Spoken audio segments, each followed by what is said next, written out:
નમસ્કાર વિદ્યાર્થી મિત્રો, તમારું જે પ્લેટફોર્મ છે ફેવરિટ ઓશન કોચિંગ ક્લાસીસ, એમાં હું તમારા બધાનું હાર્દિક સ્વાગત કરું છું. તમને ખબર છે કે આપણે વિકાસ પરીક્ષાલક્ષી જે અસાઇનમેન્ટ છે એનું સોલ્યુશન અત્યારે આપણે જોઈ રહ્યા છીએ.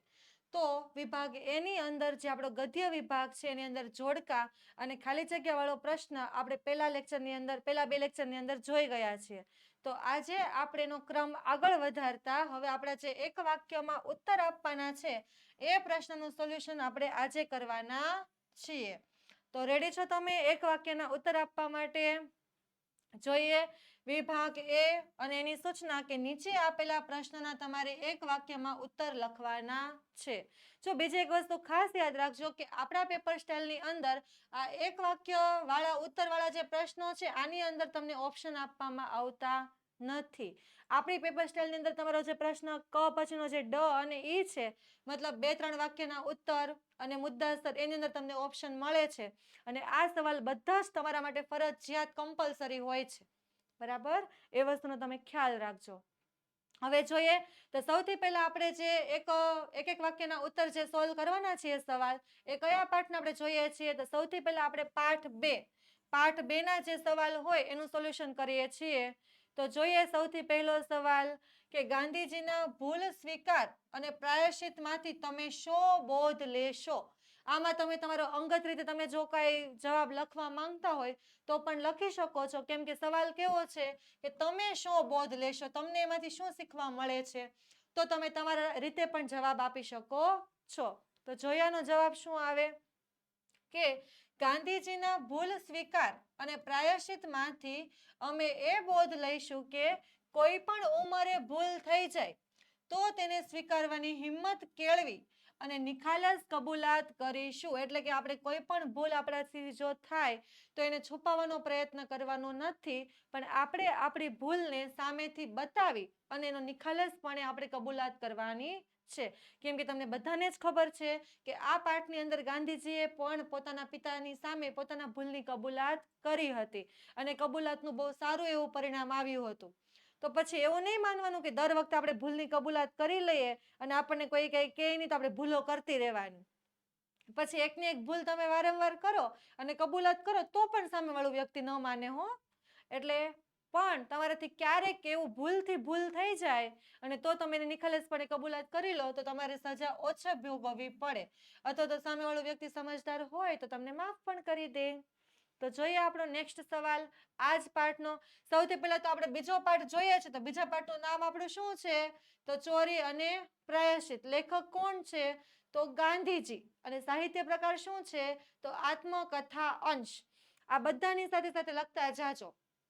જેવો હું અહીંયા પાઠ ચેન્જ કરું એટલે તમારે કોમેન્ટની અંદર લખી દેવાનું, પાઠનું નામ લખી દેવાનું, સાહિત્ય પ્રકારનું નામ લખી દેવાનું, એના લેખકનું નામ લખી દેવાનું અને સાહિત્ય પ્રકાર લખી દેવાનું. આ 3 વસ્તુ તમારે લખી દેવાની. બરાબર, જોઈએ હવે એનો નેક્સ્ટ સવાલ. તો ચોરીની ભૂલ સ્વીકારવામાં ગાંધીજીની જીભ કેમ ઉપડતી નથી? તો શું જ આવશે જવાબ? જો તો પિતાજી દુઃખી થશે, કદાચ માથું કૂટશે એવા ભયે ચોરીની ભૂલ સ્વીકારવામાં ગાંધીજીની જીભ ઉપડતી નથી. કેમ કે ડરે છે. એ પહેલા જ વિચાર કરી લે છે કે જો હું આ ચોરીની કબૂલાત પિતાજી સામે કરીશ તો પિતાજી જે છે મારા કેવા થઈ જશે? તો દુઃખી થઈ જશે, એમને ખૂબ જ દુઃખ લાગશે અને સાથે સાથે એ પોતાનું જ માથું કૂટશે કે મારા જ સંસ્કારમાં કંઈ કમી હોય તો જ તે આવી ભૂલ કરી હોય. એટલા માટે આ ભૂલનું કબૂલાત કરવા માટે ગાંધીજીની જીભ ઉપડતી નથી. પણ તમને બધાને જ ખબર છે જીભ ન ઉપડવા છતાં પણ અંતે એ કબૂલાત કરી જ લે છે. તો તમે આનો જવાબ આ રીતે લખી શકો. ચલો હવે આપણે નેક્સ્ટ એક માર્ક્સના સવાલ જવાબ જે છે એ પાઠ 4 જોવાના છે. તો તમે ફટાફટ કોમેન્ટની અંદર પાઠ 4નું નામ, પાઠ 4ના લેખક અને પાઠ 4નો સાહિત્ય પ્રકાર ફટાફટ લખી દો કોમેન્ટ બોક્સની અંદર. ચાલો પછી હું ચેક કરીશ કે કોને કોને સાચું લખ્યું છે. હવે જોઈએ પાઠ 4નો જે પહેલો સવાલ છે કે તુલસીશ્યામ જવા આવવાના માર્ગે શિવાલય કોણે બંધાવ્યું હતું? તો એનો જવાબ શું આવશે કે તુલસીશ્યામ જવા આવવાના માર્ગે શિવાલય જે છે એ પેશવા સરકારે બંધાવ્યું હતું. ખાસ યાદ રાખજો, પેશવા સરકાર. પછી ગાયકવાડનો પણ વચ્ચે કંઈક ઉલ્લેખ આવે છે તો કન્ફ્યુઝ થવાનું નથી કે પેશવા સરકાર આવે કે ગાયકવાડ આવે. હો ને? એટલે ખાસ યાદ રાખવાનું છે કે તુલસીશ્યામ જવા આવવાના માર્ગે શિવાલય પેશવા સરકારે બંધાવ્યું હતું. એના પછી તો માંડણ ભગતની કઈ બાબત ગોપાળદાસ પારખી ગયા, એટલે ગોપાળદાસ ઓળખી ગયા હતા માંડણ ભગતની કઈ વાત? તો એની અંદર શું જવાબ આવશે? તો એની અંદર જવાબ આવશે કે માંડણ ભગતની દરેક જીવમાં આત્મ તત્વને જોવાની દ્રષ્ટિ એ જે છે એ ગોપાળદાસ પારખી જાય છે. તમને ખબર છે કે ગોપાળ બાપાની પણ ચિંતા કરે છે, નાના એવા ઓલા જીવડાની પણ ચિંતા કરે છે. એટલે કે બધા જ જીવની અંદર આત્મ તત્વને જોવાનો જેનો ભાવ છે એ ગોપાળ બાપા એટલે કે ગોપાળદાસ ઓળખી જાય છે, પારખી જાય છે, એટલે કે ઓળખી જાય છે.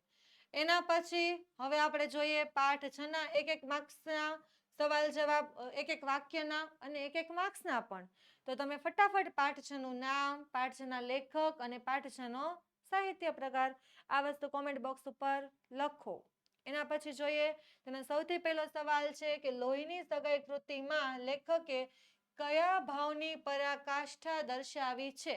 જો આ સવાલ તમને ક્યાં આપવામાં આવેલો છે ખબર? આ સવાલનો ઉલ્લેખ જે છે ને તમારો લેખક પરિચય છે ને, લેખક પરિચય એની પ્રસ્તાવના જોજો, લેખક પરિચય વાળો એનો લગભગ બીજો જે પેરેગ્રાફ છે ને લેખક પરિચયનો, એની અંદર તમને આ બેઠું જ વાક્ય આપવામાં આવેલું છે.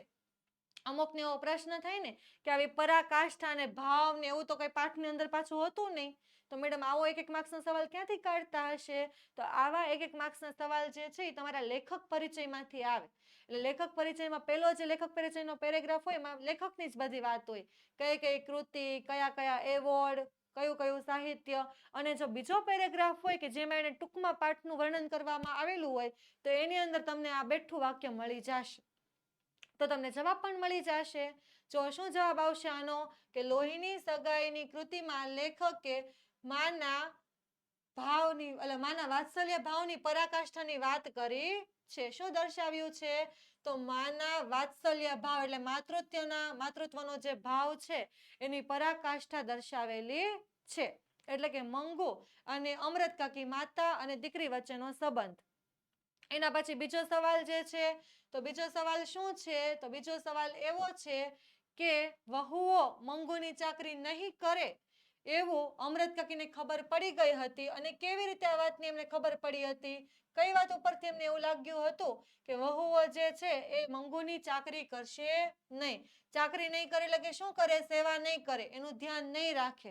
આ વાત તમને કઈ વાત ઉપરથી ખબર પડી જાય છે?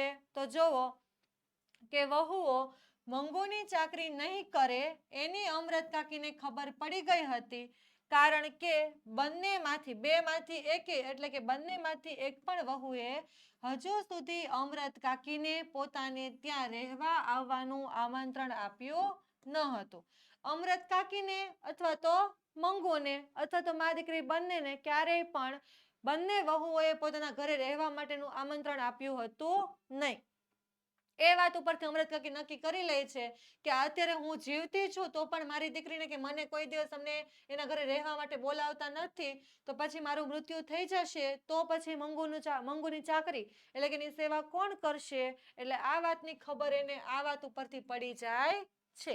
ઓકે, ચાલો એના પછી નેક્સ્ટ જોઈએ. તો ત્રીજો આપણો સવાલ છે કે જનનીનું ઋણ કોઈ પણ રીતે ચૂકવી શકાય એમ નથી એ જાણતા તમે તમારા માતા પિતાને વૃદ્ધ અવસ્થામાં સાચવવા શું કરશો? જો આ સવાલ એવો છે કે એનો જવાબ તમે તમારી રીતે પણ લખી શકો છો. તો તમે તમારા માતા પિતા માટે શું કરવાના છો અથવા તો શું કરી શકો છો એની વાત છે. તો જનની એટલે કે માતાનું ઋણ કોઈ પણ રીતે ચૂકવી શકાય એમ નથી એમ જાણતા અમે અમારા માતા પિતાને વૃદ્ધા અવસ્થામાં અમારી જોડે જ ઘરમાં રાખીને તેમની જરૂરિયાતોને પહોંચી વળવા બનતા પ્રયાસો કરીશું. એટલે અમે એને ક્યાંય મોકલીશું નહીં. એમનો વૃદ્ધાવસ્થાનો સમય હશે, એ વૃદ્ધ થઈ ગયા હશે તો અમે એને અમારી સાથે જ રાખીશું અને એમને જે પણ વસ્તુની કઈ જરૂરિયાત હશે બધી જ પૂરી પાડવાનો અમે બનતા એટલા પ્રયત્ન કરીશું. તો આવો આનો જવાબ થાય છે. વિદ્યાર્થી મિત્રો, તમને બધાને જ ખબર છે કે વિકાસ પરીક્ષા લક્ષી જે અસાઇનમેન્ટ છે આ અસાઇનમેન્ટનું સોલ્યુશન સૌ પ્રથમ આપણી ઓશન કોચિંગ ક્લાસીસની અંદર જ કરવામાં આવે છે. તો આ સોલ્યુશનની જો તમારે PDF ડાઉનલોડ કરવી હોય તો તમે આપણે એપ્લિકેશન ઉપરથી તે મેળવી શકો છો. અને આપણી એપ્લિકેશન તમને ક્યાંથી મળશે? તો તમે પ્લે સ્ટોર ઉપરથી આપણી ઓશન કોચિંગ ક્લાસીસની જે એપ્લિકેશન છે એને તમે ડાઉનલોડ કરી શકો છો. અને જો એ ન મળે તો તમને લિંક પણ આપવામાં આવેલી છે ડિસ્ક્રિપ્શનની અંદર. એ લિંક પરથી પણ તમે મેળવી શકો છો. અને કાંઈ ખબર ન પડે અને કાંઈ પણ ઇશ્યુ હોય તો આપણો ઓશન કોચિંગ ક્લાસીસનો કોન્ટેક્ટ નંબર પણ અહીંયા તમને આપવામાં આવેલો છે. જો 70 46 22 22 54. ન સમજે તો તમે આના પર કોલ કરી અને પૂછી શકો છો કે મારે PDF કઈ રીતે ડાઉનલોડ કરવી અથવા તો એપ્લિકેશન કઈ રીતે મેળવવી એ વિશે તમે માહિતી મેળવી શકો છો. તો હવે આપણે જોઈએ પાર્ટ 8ના એક વાક્યના એક માર્ક્સના સવાલ જવાબ. તો પ્લીઝ કોમેન્ટ પાઠનું નામ, સાહિત્ય પ્રકાર અને લેખક. જોઈએ એનો પહેલો સવાલ કે ભારતને સ્વચ્છ અને સુઘડ બનાવવા માટે તમે શું આયોજન કરશો? તમે શું આયોજન કરશો એના વિશેની માહિતી તમારે આપવાની છે. તો જો ભારતને સ્વચ્છ અને સુઘડ બનાવવા સરકારશ્રીના આદેશ અને કાયદાઓનું પાલન અમે કરીશું. અને ભીનો અને સૂકો કચરો જુદો રાખી વૈજ્ઞાનિક ઢબે તેનો નિકાલ કરવાનો પણ પ્રયત્ન કરીશું. અને જાહેર જોવાલાયક સ્થળોએ ગંદકી ફેલાવીશું નહીં. આપણને સરકાર ઘણી વખત શું આપણને સરકાર સૂચનો આપે જ છે કે આપણે ભીનો કચરો અલગ જગ્યાએ રાખવો પડે, સૂકો કચરો અલગ જગ્યાએ રાખવો પડે, જેથી આપણે બંને કચરાને અલગ અલગ રીતે નિકાલ કરી શકીએ. તો આપણે સરકારશ્રીના આદેશનું પાલન કરવાનું છે કે ભીનો અને સૂકો કચરો કેવી રીતે તો અલગ અલગ રાખી અને વૈજ્ઞાનિક ઢબેનો નિકાલ કરવાનો છે. અને જાહેર જોવાલાયક સ્થળોએ આપણે મુલાકાતે જઈએ તો ફરવા જઈએ તો ત્યાં આપણે ગંદકી ફેલાવવાની નથી. એના પછી જોઈએ તો બાલ મંદિરોમાં બાળકોને કઈ ટેવો પાડવામાં આવી રહી છે? તો એનો આન્સર શું આવશે? તો બાલ મંદિરોમાં બાળકોને સ્વચ્છતાની ટેવો પાડવામાં આવી રહી છે. નાનપણથી જ આપણે બાળકની અંદર આવો સ્વચ્છતાની ટેવો પાડી દઈએ તો આ જીવન પછી એની અંદર આ એક સંસ્કાર છે એ બેસી જાય અને પછી ક્યારેય મોટા થતા પણ ક્યારેય ગંદકીને અસ્વચ્છતા ફેલાવે નહીં. પણ જાતે જ સ્વચ્છતાનો આગ્રહી બની જાય જે ભવિષ્યમાં પરિવાર, દેશ અથવા તો જ્યાં પણ રહેતો હોય તે બધા જ માટે સારી બાબત કહેવાય. તો આ એક સારી ટેવ છે જે બાલ મંદિરની અંદર બાળકોને પાડવામાં આવે છે. તો કઈ ટેવ આવશે? તો સ્વચ્છતાની ટેવો પડાવવામાં આવે છે. એના પછી ગ્રીષ્મ ઋતુનું અમૃત ફળ તમારા મતે કયું છે? તો આપણે જોઈએ તો ગ્રીષ્મ ઋતુનું અમૃત ફળ અમારા મતે કેરી છે. આપણા મતે પણ કેરી અને પાઠના મતે પણ કેરી. કે આપણે છાલછોતરા અને ગોઠલા પાઠની અંદર આપણે ગ્રીષ્મ ઋતુનું અમૃત ફળ આપણને કયું કીધું છે? તો કેરી જ કીધું છે. એટલે યાદ રાખવાનું કે ગ્રીષ્મ ઋતુનું અમૃત ફળ તો એ આપણી કેરી છે. એના પછી જોઈએ તો પાઠ 10. પાઠ 10નું નામ, સાહિત્ય પ્રકાર અને લેખક તમારે લખવાના. ચાલો એના ટૂંકા સવાલ જવાબ જોઈએ. શું છે પાઠ 10માંથી? તો ભારતીય સંસ્કૃતિનું રક્ષણ કરવા તમે શું યોગદાન આપશો? તમારી વાત કરવામાં આવી છે કે ભારતીય સંસ્કૃતિનું રક્ષણ કરવા માટે તમે શું યોગદાન આપવાના છો? તો જોઈએ એનો જવાબ. તો ભારતીય સંસ્કૃતિનું રક્ષણ કરવા સતત સજાગ રહી સભાનપણે પ્રયત્ન કરતા રહીશું અને ભારતની સંસ્કૃતિની શ્રેષ્ઠ બાબતોને જગત સામે મૂકીશું અને તેનું ગૌરવ પણ કરશું. એટલે આપણે તો એનું ગૌરવ લેશું જ, એનું મહત્વ સમજીશું જ, પણ આપણી જે ભારતીય સંસ્કૃતિની જે કાંઈ શ્રેષ્ઠ બાબતો હશે એને બીજે જગત એટલે કે વિશ્વની સામે પણ મૂકીશું તો બીજા પણ આપણી સંસ્કૃતિ વિશે જાણી શકે, સમજી શકે અને આપણા ઉપર પણ પ્રાઉડ ફીલ કરી શકે. બરાબર? એટલું કામ તમારે સંસ્કૃતિ માટે કરવાનું છે. કેમ કે તમે આપણી સંસ્કૃતિના, આપણા દેશના ભાવિ ભવિષ્ય છો એટલા માટે. ચાલો એના પછી બીજું, વિકૃતિઓ ક્યારે ક્ષીણ થતી જશે? તો આનો જવાબ શું આવશે કે માણસમાં વૈજ્ઞાનિક વૃત્તિ જેમ જેમ વધતી જશે તેમ તેમ એટલે કે ત્યારે વિકૃતિઓ ક્ષીણ થતી જશે. તમારા પાઠની અંદર આવું બેઠું જ વાક્ય આપવામાં આવેલું છે કે જ્યારે જ્યારે માણસમાં વૈજ્ઞાનિક વૃત્તિ વધતી જાય, નવા સંશોધનોને આ ને તે ને એવો સ્વભાવ વધતો જાય ત્યારે આપણી વિકૃતિઓ ક્ષીણ થતી જશે.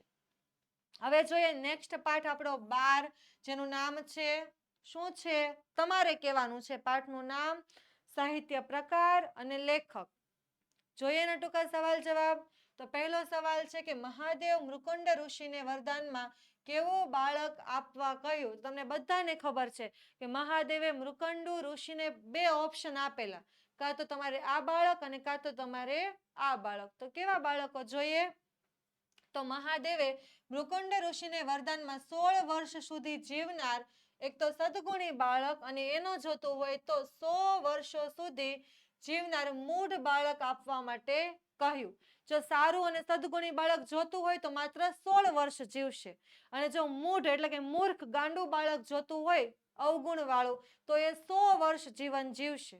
આવું મહાદેવે 2 ઓપ્શન આપ્યા હતા મહાદેવ મૃકુંડ ઋષિ ને. બરાબર. એના પછી જોઈએ તો સખી માર્કંડી પાઠના લેખક નકશામાં માર્કંડેયની લીટી શોધતા નથી. તેનું શું કારણ છે? તો તમને બધાને ખબર છે કે આ જે સખી માર્કંડી છે એને લેખક નદી માનતા નથી. શું કામ? કેમ કે એને સખી માને છે, એટલે કે પોતાની બહેનપણી માને છે. તો જોઈએ શું જવાબ આવે. તો સખી માર્કંડી પાઠના લેખક નકશામાં માર્કંડેયની લીટી શોધતા નથી, કારણ કે એ સખી મટી અને નદી થઈ જાય તેવો એમને ભય છે. જો એ નકશાની અંદર નદીની લીટી તરીકે જોવા જાય તો પછી એની સખી મટી જાય, એટલે કે એની બહેનપણી ન કહેવાય અને એક નદી જ બનીને ઊભી રહે. એટલા માટે લેખક કોઈ દિવસ નકશામાં સખી માર્કંડીને નદી તરીકે નકશામાં જોવાનો પ્રયત્ન કરતા નથી. અથવા તો તમે જોવો ને નકશામાં આવી લીટી જતી હોય એટલે આવી લીટીની વાત કરે. નદીનું દ્રશ્ય બતાવવું હોય ને તો આ નદી અહીંથી પસાર થઈને અહીંથી ઉદ્ભવીને આવી રીતે ગઈ એવી રીતે ઉલ્લેખ કરવામાં આવે ને તો આવી રીતે રેખા દોરવામાં આવેલી હોય એટલે વાત કરી છે લીટીની. એટલે કે લેખક કોઈ દિવસ એની સખી માર્કંડીની આવી લીટી નકશાની અંદર શોધતા નથી. બરાબર. એના પછી માર્કંડી લેખકને શું આપતી? તો તમને બધાને જ ખબર છે આ વસ્તુ. આપણે લગભગ પાઠના જે છેલ્લો પેરેગ્રાફ છે મૃગવાળો, એ પેરેગ્રાફની અંદર જ આ વાતનો ઉલ્લેખ કરવામાં આવ્યો હતો કે માર્કંડી લેખકને શું આપતી. તો જ્યારે 2-2 દિવસ લેખક ત્યાં રોકાતા, ક્યાં? તો ખેતરની અંદર, ત્યારે માર્કંડી લેખકને શક્કરિયા અને અમૃત જેવું પાણી પણ પીવા માટે આપતી. એટલે ખાસ યાદ રાખવાનું, શક્કરિયા અને અમૃત જેવું પાણી. જો આ ટૂંકા સવાલ જવાબ હોય ને તમને જોવામાં લાગે ટૂંકા, પણ આના જે મૂળ જવાબ આવવા જોઈએ ને બંને શબ્દ તમારે લખાયેલા હોવા જોઈએ. આમાં કદાચ તમે શક્કરિયા ભૂલી જાઓ ને ખાલી અમૃત જેવું પાણી લખો તો તમારો અડધો માર્ક્સ કપાઈ જાય, અને બંને વસ્તુ લખો તો જ તમને એક પૂરો માર્ક્સ મળે. એટલે આ તમારે ખાસ યાદ રાખવા પડે. હવે વિદ્યાર્થી મિત્રો, તમારે તમારા ધોરણના કોઈ પણ નવા ન્યૂઝ અપડેટ કે એવું કાંઈ પણ મેળવવું હોય એના માટે તમારે વોટ્સએપ ગ્રુપમાં જોડાવવું હોય તો તમે જોડાઈ જાઓ. અને કોર્સને લગતી કોઈ પણ માહિતી જો તમારે મેળવવી હોય તો પણ તમને એનો કોન્ટેક્ટ નંબર અહીંયા આપવામાં આવેલો છે આપણે ઓશન કોચિંગ ક્લાસીસનો, કે 7046222254. અને જો તમારે ધોરણ 9ના કે 10ના કે એવા કોઈ પણ વોટ્સએપ ગ્રુપની લિંક તમને ડિસ્ક્રિપ્શનની અંદર આપેલી જ છે, એ તમે લિંકમાં જઈ અને વોટ્સએપ ગ્રુપમાં એડ પણ થઈ શકો છો. તો વિદ્યાર્થી મિત્રો, આ સાથે આપણે ગદ્ય વિભાગ છે એનો પ્રશ્ન 3 એટલે કે એક વાક્યના ઉત્તર જે આપણને એક માર્ક્સમાં પૂછાય છે એનું સંપૂર્ણ સોલ્યુશન આપણે આની અંદર જોઈ લીધું. તો હવે આપણે નેક્સ્ટ લેક્ચરની અંદર નેક્સ્ટ પ્રશ્નનું સોલ્યુશન જોશું. ત્યાં સુધી જોડાયેલા રહેજો. Thank you so much.